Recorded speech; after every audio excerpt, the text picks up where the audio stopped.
Thank you for having me, and thanks everyone for being down here and listening. So I'm Caty Tedman. I work for Dapper Labs, which most people know from the game CryptoKitties that we released at the end of 2017. How many people in this room are familiar with CryptoKitties? Great, I can really breeze through those slides. I'll give you a little bit of my background. So I'm responsible for partnerships and marketing at Dapper Labs. It's a great place to be because I help bring in partners, and then we help expose blockchain to new people who maybe have not been exposed to it before.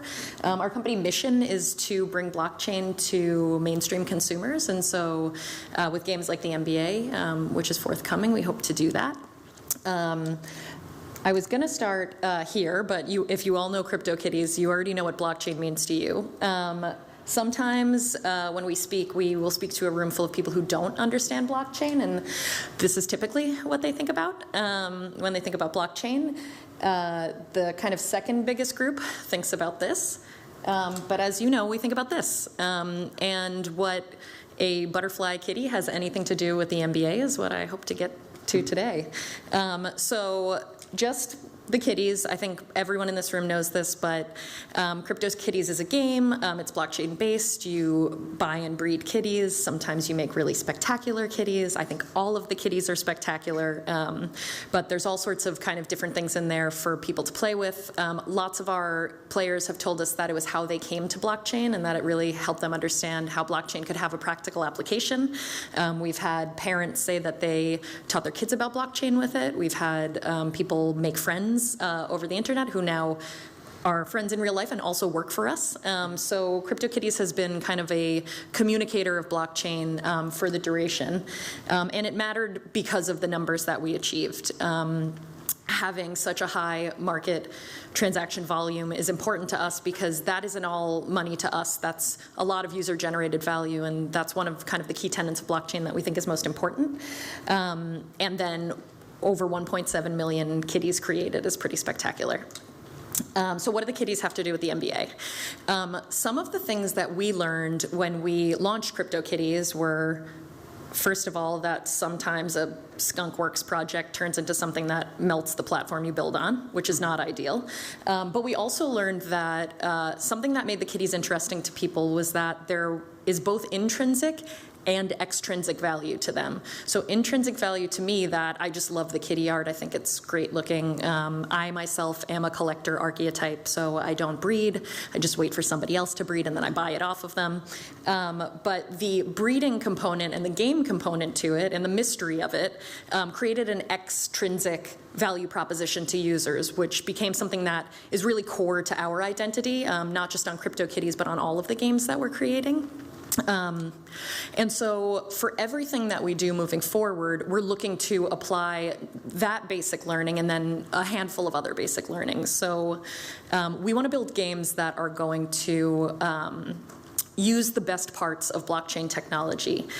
We see a lot of projects come through, a lot of projects that want to collaborate that frankly don't really need blockchain, and it's a little bit of a shoe-in, and it might be something that is considered a little buzzy, but we think that there needs to be some real value to using blockchain because it's not easy. I know that there are several blockchain developers in this room. You know it's hard. We know it's hard. If we could use a centralized database for it, we should because it's much easier, but blockchain adds a lot of value. We want to make sure that we're actually connecting that value to the user experience. We want to make sure that players and collectors have both intrinsic and extrinsic value. So you can make beautiful tokens and you can make beautiful assets, but if they're not meant to do something, it can be really hard for people to understand why they should collect those things. So having the games that are associated with the products are really important to us, not least of all to add value to the tokens, NFTs in our case, but also to create an open ecosystem. And so we've seen with CryptoKitties that many other individuals and small studios have built tools and secondary games and all sorts of other extensions on it, and that piece is also important to us. And I'll talk about that a little more when we get to the NBA. And then the last one is to build robust peer-to-peer marketplaces. So again, something that you guys know well, but if there's no peer-to-peer, why use blockchain for it? And I think that the last talk really highlighted that very well. We want to make sure that players capture, in many cases, the majority of value. And we've seen that in CryptoKitties. We call it user-generated value, UGV. And so what we want there is we want users to come into our ecosystem, appreciate the thing that we appreciate, but then take it and run with it. And we've really seen that in CryptoKitties, and we hope to see that in everything that we build, that users, whether it's an individual or whether it's a group of developers, can come in, find an appreciation for the thing we're building, and then build their own things or create their own marketplaces. In the examples from the last presentation where users might engage other players to do work for them, that's a perfect analogy here. I go into our marketplace because I want a pizza cat. I am not going to spend hours breeding said pizza cat, but somebody else has, someone else really enjoyed themselves in doing that. And then they make value because I paid probably, I don't know, 10 to 15 times what that pizza cat actually costs so that I don't have to breed that pizza cat.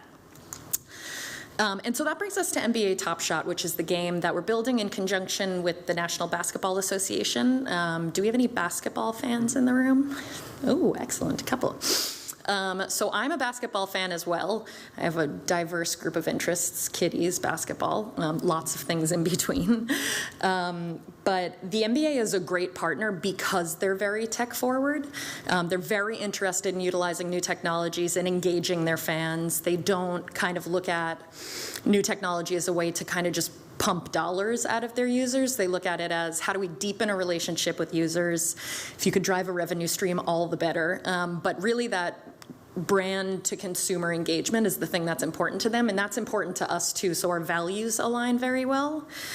They also have been extremely open to everything being decentralized, and that's core to what we look for in partnerships. It would be very easy to say, you know, 5 years from now, everything is going to be hosted on our own servers and it's not actually decentralized. You certainly own the data out of that NFT, but you don't own the art with it. The NBA has said, we understand that to be valuable, these tokens have to be truly decentralized, and it may take us some time to get there as we work through, you know, the IPFSs and whatever comes next in that regard, but there's a core understanding that you have to do this thing right in order for it to make sense. And in that case, they've been kind of a great partner to look at. So NBA Top Shot is going to be a new experience for passionate NBA fans. You'll be able to build collections of moments, so they're not player-based. Actually, do we have fans of other sports? Football, gridiron football, hockey, rugby, what else? Okay, we got a couple. So when you think about the sports you love, or how about esports? Do we have esports fans? Great. So when you think about the sports or esports that you love, you have the players of those, but then you also have the individual moments that happen inside of those. So whether it's a play or it's a kill or it's, you know, something else. What we want to capture is that moment in time, not the individual player, but the thing they're doing against someone else at a moment in time that means something to you. I use an example of a basketball player that I love who has since retired, whose name is Brandon Roy. He put up 40 points in the last quarter of the game in one of the Western Conference Finals. I was in the arena for it, and my ears rang for 3 days afterwards because the fans were so loud. And what I would pay for that moment tokenized is astronomical. Amazing moments happen in the NBA season every single night. And so what we want to capture is that kind of emotion and feeling around it. And we're going to do that by creating collectibles. They will be multimedia, so there'll be video associated with them as well. Photos, they'll have players involved. You can make collections. You also can play with them in a mobile game. So they're not just collector items that you can make sets and show off, but you also can take them into a game to play with. And it's important to us to make it easy to play. So the average basketball fan is probably not going to download the MetaMask wallet and probably not going to go and figure out how to buy ETH or any other currency for that matter. So what we want to do is we want to make it easy to play. Part of that will be creating tooling on our side to make sure that there is an easy pass through, so you can use a credit card to buy tokens, kind of direct purchase of NFT, but a pass-through on the back end. But also we want people to be able to level themselves up in this game. So the tokens are great, and I'll talk a little bit about kind of the archetypes that we think will present themselves based on what we saw in CryptoKitties, but we have to start with free to play. You have to be able to get into this game and have a really good time and play it on the bus or play it on the tube, have a really good time, and then say, I want to do more here, and I've been capped by what I can do in this free to play environment. And then as soon as you hit that cap, you enter into an environment of soft currency, and that is something that people who play games understand very well. There's no mystery in that. Nothing strange has happened at this point. And you eventually, probably faster than in any other game, reach a cap at the fun of playing this game using soft currency assets, and you level yourself into NFTs through necessity and desire. And so what that does is it means that you are already bought into this environment and you're already excited about it. So once you get to the point of buying an NFT and you don't have that many hoops to jump through anymore, you have decentralized yourself accidentally, and that's really what we're looking to do. We want to bring mainstream fans into a blockchain and decentralization world without them even knowing in many cases. And then at that point, they have a wallet set up. They didn't know it, but now they do, and they can do tons of other things. They can play tons of other decentralized games without having to even think about it, because all of that foundation is already set up. We expect to see a whole bunch of different player archetypes here. So we've seen these in CryptoKitties. It would be shocking to me if we do not see these in NBA Top Shot. The collectors I always think of as myself. Lots of people collect kitties. They don't necessarily do anything else. There are speculators. I think probably we have a couple speculators in the room as well. But we'll do things around very scarce assets, around important players, around important moments in NBA history, and create that marketplace that's still exciting for speculators. And that might be a macro speculation, but there's also the micro speculation of, man, in the game, I really need a good block, and I don't have a good block, and I can't find a player that I like the block for, so I have to go to the peer-to-peer marketplace because the primary marketplace doesn't satisfy my need there. So when you think about us trying to set our users up for success, we think about it that way. We are not going to be the ones who are always selling a primary token. We deliberately want to drive new users into the marketplace to go find those tokens. There'll be people who play, and then there'll be people who are power users who maybe are in a couple of these different archetypes. They may be people who do things like powering up their tokens and play a lot to create new value in the ecosystem. And one of the things that we spend a lot of time doing is being trapped in a boardroom with lawyers. So we found out a lot of different ways to actually make these things possible. And I would encourage anyone, especially in this room, who does work in a decentralized space, don't ever let a lawyer tell you no. It's always a matter of questions. Keep asking questions until you get a yes, because there's a yes somewhere in there. They're always going to say no first. What did you eat for breakfast? No. But there's always a way to figure out how to get the thing that you want accomplished in a way that it can exist today and then will exist tomorrow in a better way. CryptoKitties exposed some problems. Temporarily melting the platform that we built on was the largest of those problems. And so what we're trying to do also at the same time as building this game is solve those problems through building a new blockchain. I think some people in this room have heard of it. I don't know if everyone has. We're building a blockchain called Flow. It will be built specifically for digital assets, so for NFT type tokens, and this is not meant to be an Ethereum competitor, and I think we envision a future in which we're interoperable with Ethereum, as well as a variety of other platforms. We think that we need to build in a place that is going to allow us to scale quickly and scale efficiently, and we couldn't find anything in the marketplace that was decentralized enough for us and could do that, and so we started building almost immediately after CryptoKitties.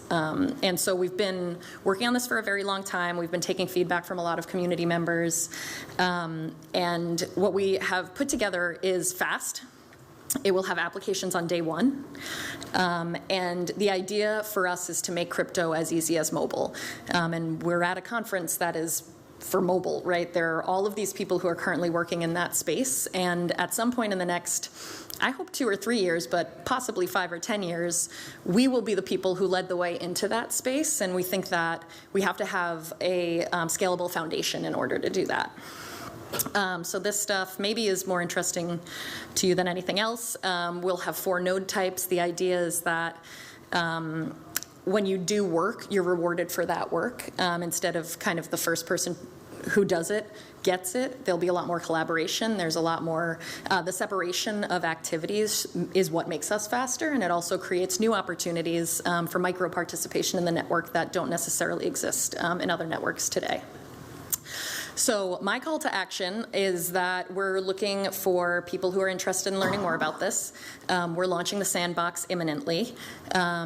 We have had a couple of rounds of feedback on our developer documentation and things that are really important to get builders into the space, but we're very interested in studios that are interested in building things. We want to cross-collaborate. We want to share information. And I am available to talk about that at any point. I also still have 2 minutes if anybody has any questions. I'm happy to answer anything uncomfortable. Andy? It's me again. My name's Andy Gray. I work for BlockRocket, which is a blockchain company. I've just got a question about the actual game. Because obviously you've done an amazing collaboration with the NBA, but it's all about capturing the moment in the game. Why haven't you gone down the more obvious route of creating NBA trading cards? It's like, I can imagine, I've seen some amazing sporting moments, what I won't bore you with, but can you really relive that moment through capturing it on the blockchain? And is there a reason why you're taking a slightly different route in the game? We think that moments are just as important to sports fans as players, and I'm sure you can think of several moments in your sports fan career that you like to revisit emotionally, mentally. And I think what we really wanted to do was get away from this like player forward, head and shoulders type direct representation of something in the physical space and say, if we can get creative, if we have the rights, if our partner has given us the rights to use their video, which is spectacular, right? To be able to relive that in a visual way of all of these different kinds of action photos. And we have this broad array of rights. What would we want? What, as sports fans, would we want from that? And if you are interested, please sign up for the email list at nbatopshot.com. We're already getting people into our user testing. We've shown several people creative for it, including completely mainstream fans who know nothing about blockchain, which is sometimes very confusing for them, which is great because it identifies things that we need to fix. But we said, how can we do this differently? And how can we do it in a way that still resonated with sport fans? And the thing we hear most from our user testing is that being video-based and being moments-based takes a minute to get, but feels better to them as sports fans. It feels like less of a, this card is going to go into a drawer, and feels more like an active participation. I don't know if that answered your question, but I used a bunch of words. Yeah, great answer, thank you. 10 seconds, no one else? Anyone else?